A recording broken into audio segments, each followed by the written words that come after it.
Oh no, I got 60. Right, stop pushing. Didn't even do anything. Wasn't even moving. Bryce is touching. I was him. Please, what's your name? No. Mateo. Not even me. No gay things. Okay. Okay.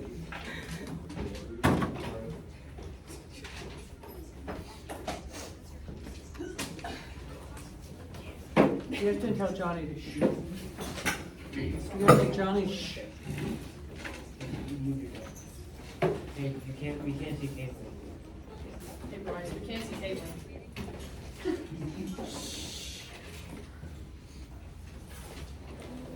Hey, we still can't see Caitlin.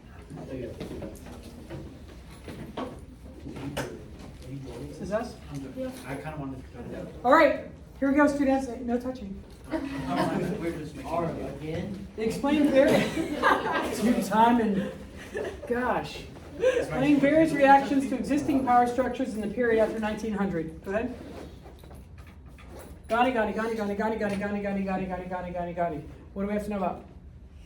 Civil disobedience, nonviolence, non-cooperating movement, which means boycotted everything, and then that wasn't sustainable. So what they do? Textiles. Boycotting just textiles, and then don't forget. I need you to remember. Like I think it's 1923 about the Amritsar massacre. What happened? They were peacefully protesting in a closed area, and then British people came. Just so. 1,000, more than 1,000 people just gone down. And what does that guy get for his troubles? The commander, the captain, or whoever. Pat on the back. Nice little retirement in England, and hey, you shouldn't have done that. That was bad. But you can retire now. Nonviolence. Go ahead. And then Salt March. I remember Salt March, right? Because the taxation was just horrible. Similar things happen in South Africa. Go ahead. Gandhi among first leaders to advocate nonviolence, boycotting goods, especially textiles. What does he always seem doing? Spin. On a spinning wheel. Go ahead. Follows his lead. Martin Luther King. Go ahead. And then civil rights acts were passed. Like that's next year. You have to carry next year. Go ahead. And Mandela, yes. Mandela. He goes to prison for how long? Anybody remember? 27 years. I feel like it's like almost 27 years. He goes to prison, but he ends up becoming the first African president of a highly segregated society that was because of, what's the word? Apartheid. Nelson Mandela in South Africa in prison for agitating strikes, sabotage of property, demonstrations against apartheid. Go ahead. And then, President Mandela became a powerful symbol of the nonviolent struggle for freedom. He's going to be the first president, black president. Go ahead. Soviet power. We've done it. We're going to go through it. Go ahead. Reformers in Eastern Europe challenged communism and specifically Soviet domination, and it was largely unsuccessful because guess who didn't come to their aid? Why? Because they were satellite countries where? On that side of the Iron Curtain in the Soviet Union, controlled by the Soviet Union. Go ahead. Stalin died, replaced by Nikita Khrushchev, who adopted the policy of de-Stalinization, promised peaceful coexistence with the West. Go ahead. Although Khrushchev is the one that's going to be in this Cuban Missile Crisis with whom? What president? JFK. So his relaxed policy sparked rebellions in Eastern Europe against Soviet domination and communism because he let off and didn't hold them down and oppress them so much. They were like, oh, we can have independence, we can have freedom, we can have self-determination. Then what? Oh. Beat them. Go ahead. Oh, go back. From the youngest child to the oldest man, no one wants communism. We've had enough of it forever. We shall never again be slaves. Until next week, right? Because they're going to be what? Repressed. Polish workers demonstrated against Soviet domination, demanding improved conditions. Not going to work. Poland's new leader, remains loyal to USSR, demanded more autonomy, and ended farm collectives. Go ahead. The Hungarian flag. Remember the young kids who hung them out to dry? Like thousands of them were murdered afterwards. And they're on the radio station going, help us, and?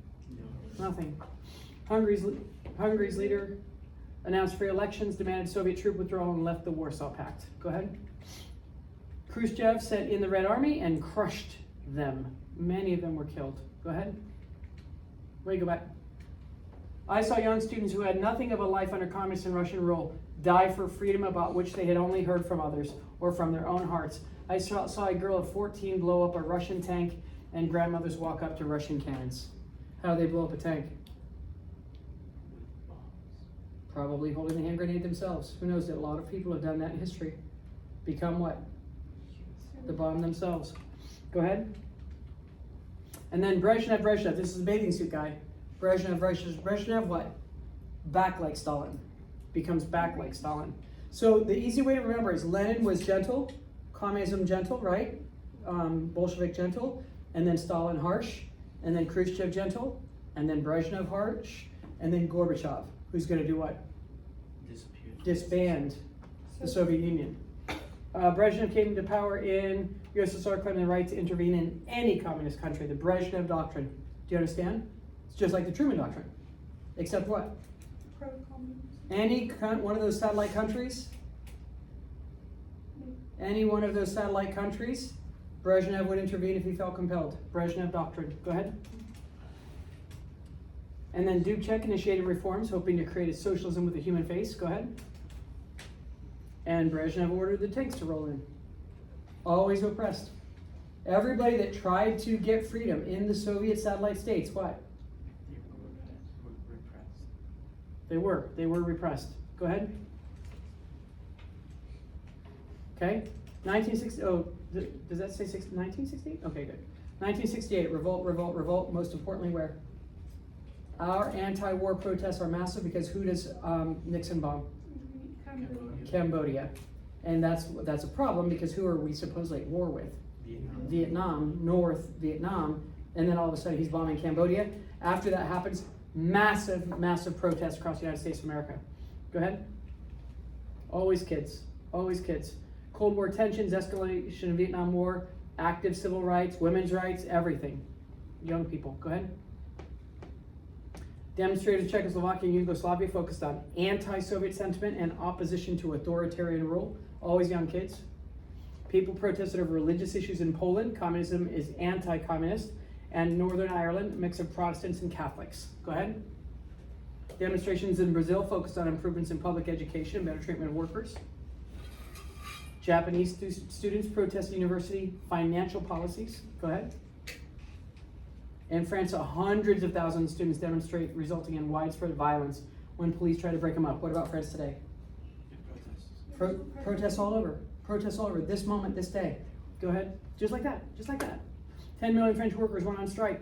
Largest in French history, leading to President Charles de Gaulle to hold new elections. And U.S. students, anti-war protesters, and African Americans, women, civil rights. Oh, go back. We won't fight another rich man's war. What are they saying? The poor and downtrodden are doing what? Fighting for capitalism. Fighting for huge companies. Yeah. What is that like person eating noodles? Yeah, that's like Photoshop. Go ahead. And then, unbelievably, at Kent State, my father's university, at Kent State University, there was an anti-war protest, and the National Guard came in. Students threw rocks at them. So they opened fire.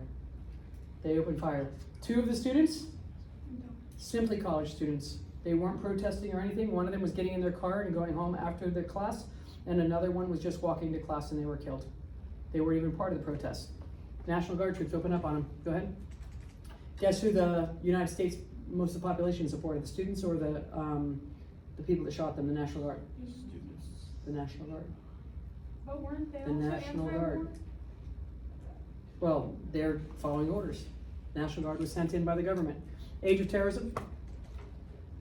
Since Cold War, large-scale conflicts between nations is rare, but terrorism. Go ahead. Roman Catholic militants, the Irish Republican Army, if you don't know it, put it down. The IRA, the Irish Republican Party. How long had Britain oppressed the Irish? Hundreds of years, at least 700 or 800 years. Hundreds of years. Why are the Irish Catholics after the Protestant Reformation? Because they British. Because the English were Protestant. Because the English were Protestant, so the Irish are like, screw you. If you're a Protestant, then we're going to be Catholic. Remember the Irish potato famine? Anybody have a year-ish? 50s, the mid-1800s, 1850s, 1845, 47 or something like that. In the Irish potato famine, the reason why a lot of them were so impoverished is because there were lords that owned the land that were British. And the Irish didn't own the land, the British owned the land. And what if the crops were not giving them potatoes? What about the British? We'll be better next year. We'll do better next year. What about the people that need to survive on it? They literally died in the millions. Millions of people died, and millions of people came where? Here. So, Roman Catholic militants, the Irish Republican Army, conducted bombings to protest Northern Ireland status as part of the United Kingdom. They want what? Self-determination. The IRA ended its conflict with the Ulster Defense Association, seeking change politically rather than through violence. And in 1994, finally, violence had taken up most of the 20th century. Can you hear me? Most of the 20th century, there was violence between the Irish Catholics and the Irish Protestants in the north, the northern Protestants, for most of the 20th century. Bombings, terrorism, everything. You guys, please write it down. Michael Collins. It's a phenomenal movie. Please watch Michael Collins this weekend. It's a great, great, great movie about the Irish Republican Army and their fight for freedom. The Basques, that's Barcelona. When we went to Barcelona, near Barcelona, we tried to speak Spanish to them and they were pissed. They were pissed because Basque is what? Their own language, their own religion. What if we spoke English? They were fine. But if we tried to speak Spanish to them, they were pissed. Because they have their own language that they speak. Is it not it? Barcelona's in Catalonia. It's Catalonia? Yeah. So then the people that I was buying stuff from must have been Basque people that were there. I know that we had a big situation because of a Basque thing. I don't know where. We went across the whole Mediterranean coast. I think. So is Catalonia on Mediterranean? Catalonia's down to the east. They're like the stripes thing. So. What stripes thing? The red and yellow. color. Oh, it is on the coast. That's why. Here? Yeah. That's why. Because our trip was a Mediterranean trip. They also. So we went through Catalonia then, I guess. I know that there was a big deal that we spoke Spanish and they were like, They really want independence. they wouldn't interact with us.